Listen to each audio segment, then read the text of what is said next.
మత్తయి సువార్త 23వ అధ్యాయము 20వ వచనం. అయ్యో వేషధారులైన శాస్త్రులారా, పరిసరులారా, మీరు సున్నము కొట్టిన సమాధులను పోలి ఉన్నారు. అవి వెలుపల శుద్ధారముగాను అగబడును గాని లోపల సచ్చిన వారి ఎముకలతోనూ సకల సమస్త కలక్షములతోనూ నిండి ఉన్నవి.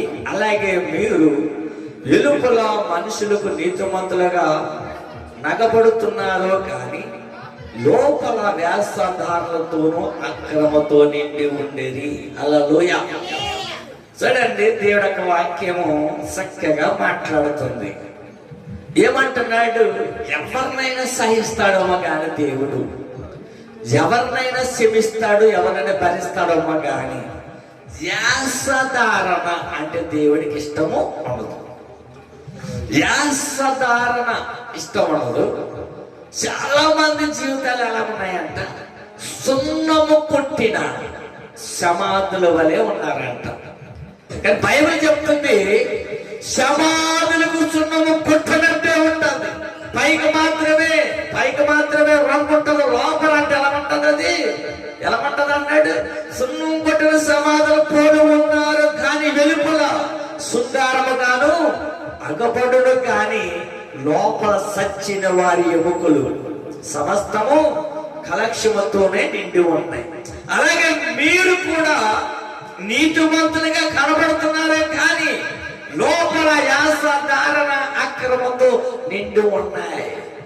చాలా మంది బ్రతుకులలో, చాలా మంది జీవితాలలో పైకి మాత్రమే భక్తి, కానీ లోపల అంతటా కూడా నేను చాలా మంది చూస్తూ ఉంటాను, చాలా మంది భక్తిస్తూ ఉంటాను.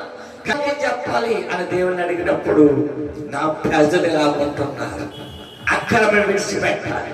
బైబిల్ అంటుంది అక్రమ సేవలారా నా వద్ద నుండి తొలగిపోండి.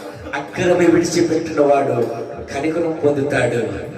అక్రమ విడిచిపెట్టకపోతే కనికరము ఉండదు. ఈ రోజున ఒక్కసారి మనం ఆలోచిద్దాం. మీరు అన్నాడు, మీరు సున్నము కొట్టిన సమాధులను పోలి ఉన్నారు.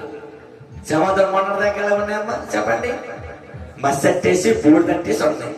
ఈ ఈస్టర్ పండుగ రోజు ఏం చేసేస్తారు? ప్రజలందరినీ వెళ్ళిపోయి కడిగేసి సున్నం పెట్టేసి ఈ సంవత్సరంలో చచ్చిపోవడం ఏ రోజు కూడా వాళ్ళని ఏం చేశారు? జ్ఞాపకం చేసుకొని వాళ్ళ కోసం ఏదైనా చెప్పడమే నిజమైన సువార్త అనిపించాలంట. నీతిమంతులుగా కనబడతారంట అనేకులు, కానీ లోపల వేషధారణతోనూ అక్రమంతోనూ నిండి ఉన్నారు ప్రజలు. అందుకే మత్తయి సువార్త 5 అధ్యాయం చూడండి 8వ వచనం ఉంది.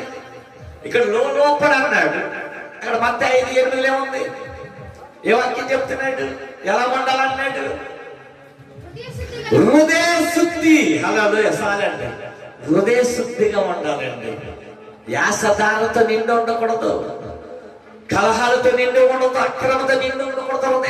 హృదయ శుద్ధి గల వారు ధనులు, వారు దేవుని చూసేస్తారు. ఆనాడు యేసుక్రీస్తు వారు చెప్పాడు, ఇదిగో నేను 3వ రోజున లేస్తానన్నాడు అన్నాడు కనుక అందుకే ఆ భక్తులైన మరియా యేసుక్రీస్తు శిష్యులు వెళ్ళి పెద్దలకనే వెతికారు. ఆయన దేవుడు కనుక లేచాడు, ఆయన దేవుడు కనుక మాట ఇచ్చాడు, నెరవేర్చుకున్నాడు. మనం ఒక నిరీక్షణ కలిగి ఉండాలి. ప్రకటన గ్రంథం 3వ అధ్యాయం 1వ వచనం. ఏమై ఉండాలి మనం? ప్రకటన 3:1 ఎలా ఉండాలంటే చెప్తాను చూడండి. 3వ అధ్యాయం 1వ వచనం. నీ క్రియలు నేను ఎరుగుదను, ఏమనగా నువ్వు జీవిస్తున్నావన్న పేరు మాత్రమే ఉంది కానీ నువ్వు వృద్ధుడివే. హల్లెలూయా. మనము బతుకుతున్నామని చెప్పుకోవడమే తప్ప కానీ ఆత్మ సంబంధమైన జీవితంలో చచ్చిపోయారు. అందుకే ఎఫెసీ పత్రికలు అంటాడు, ఇదిగో మీరు నిద్రిస్తున్నారు, కనుక లెమ్ము, క్రీస్తు మీద ప్రకాశించును. ఎక్కడ చచ్చిపోయారు? శరీరంగా కాదు, ఆత్మ సంబంధంగా చచ్చిపోయారు క్రైస్తవుడు. అక్కడ ఉంటాడు, ఇక్కడ ఉంటాడు.